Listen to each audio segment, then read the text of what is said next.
Let's start with Brooklyn. Overwhelmingly the most interesting team in a variety of different ways. The Nets are minus 230 favorites to win the title. How would you feel about that bet?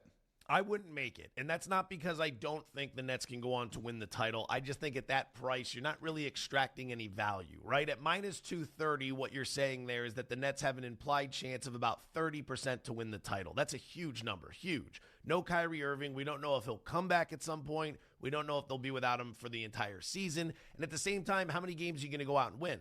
Probably a lot, but you're dealing with a couple guys in Harden and Durant especially who have battled injuries over the years.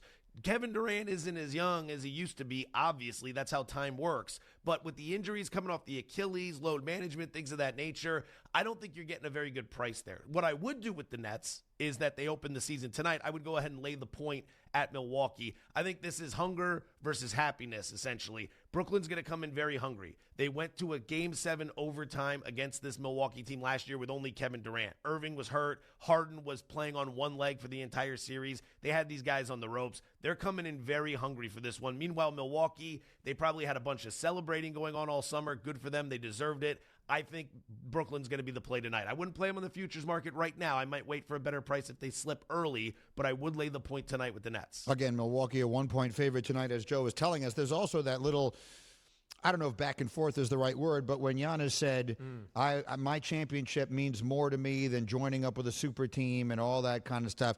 If you don't think Kevin Durant took that personally, whether he acknowledges it or not, then I would strongly disagree. So if there's no value to be had in the Nets, is there anyone you would bet on to win the championship at this point based on the odds you're seeing? There's one team I put a little bit on. It's the Miami Heat at 25-1. I think that's a very reasonable price considering 2 years ago we saw a great run to the title in the bubble. And then what happened, right? They came out last year. They had a pretty solid season. They did it largely on the backs of a good defense, top 10 in opponent defensive rating. So they go into the opening round of the playoffs. They give Milwaukee a test in that first game, and then they get run out of the building the rest of the way. I think so. A lot of people have soured on them because of that, and that's all right. They added Kyle Lowry, so you bring in a veteran championship presence to go alongside Jimmy Butler. I think the team's deep on the bench. We know they're extraordinarily well coached. There are some question marks in the East. Again, we already mentioned the Irving situation with the Nets. How are the Celtics going to do under new management with a head coach? What's going to happen with the Sixers and Ben Simmons? There's a lot that's up in the air, and Miami strikes me as a team balance on both sides of the court. They've got the depth, they've got the coaching, they've got the star power. They were in the finals a couple years ago. 25-1 is a price I'm willing to pay for the Miami Heat. No, I kind of like it. Joe Fortenbaugh with us here, our betting analyst. How about the prop bet MVP? The favorite is Luka Doncic. He's at plus 450 is the number I'm looking at here. Would you look at him or would you look a different direction? I mean, you could play Luka for sure. For sure. He's going to put up monster numbers. This award, one of the key criteria bettors need to understand when it comes to this award is that you really need to be targeting a guy who's going to finish with a 1 or a 2 seed, right? Outside of the year, Russell Westbrook won the MVP, averaging a triple-double when the Thunder, I believe, were a 6 seed that year. This award goes to a player on a team that's at the top of the heap. That's how it is year in and year out. We saw it with Denver last year in Nikola Jokic. So there are 3 guys I'd be taking a look at. Number 1, James Harden at 18-1. He was 25-1 over the weekend. It's been bet down.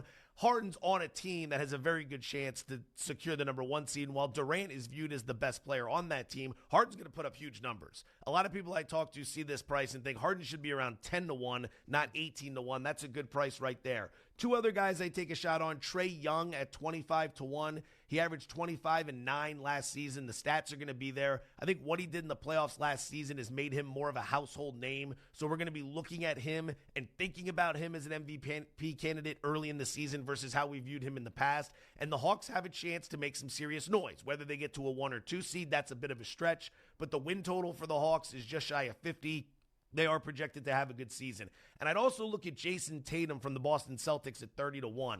Tatum last season was battling the fallout from COVID. He had talked about how it was tough to get back to 100%. He didn't feel great, but he put up career numbers. 26 points per game, that's a career high. 7.4 total rebounds per game, that's a career high. 4.3 assists per game, that's a career high. He had a big season. And if Boston turns it around, he's going to be a big reason why. At a price of 30-1, Tatum is like right on the fringe of breaking out to being one of the NBA's elite. If he isn't already regarded as such, I think that's worthy of a bet as well. Oh, I like that one a lot. I believe he is going to win an MVP award at some point in his career. I don't know if his team is good enough based on the previous criteria you were talking about, but I do like it at that number. Joe Fortenbaugh, one more. Rookie of the Year, not the highest profile group that we've seen in recent years, but you've got a few names in there like Cade Cunningham that you know. What direction are you looking at for Rookie of the Year? I'd go deep on this one. Trey Murphy was 80-1 for the New Orleans Pelicans when I bet this after the draft. We talked about it on Daily Wager, ESPN 2, 6 to 7 p.m. Eastern. That's how you plug Greeny. You know it. I know it. We got to slide it in there. But Murphy, since then, has been bet down to 50-1. And there's a good reason why. He's going to get plenty of playing time with the Pelicans this season. He's a 3-and-D wing. He can knock down a three, which is something that team desperately needs. At Virginia, he was a fantastic three-point shooter. He plays very good defense. He's on a team that should get a lot of recognition. Zion early in the season, we're not sure when we're going to see him. We're not sure how much we're going to see him. And with an award like this, I want a profile that has at least one long shot in there. Trey Murphy currently at 50-1. I'd take a look at that. Thank you for watching ESPN on YouTube. For live streaming sports and premium content, subscribe to ESPN+.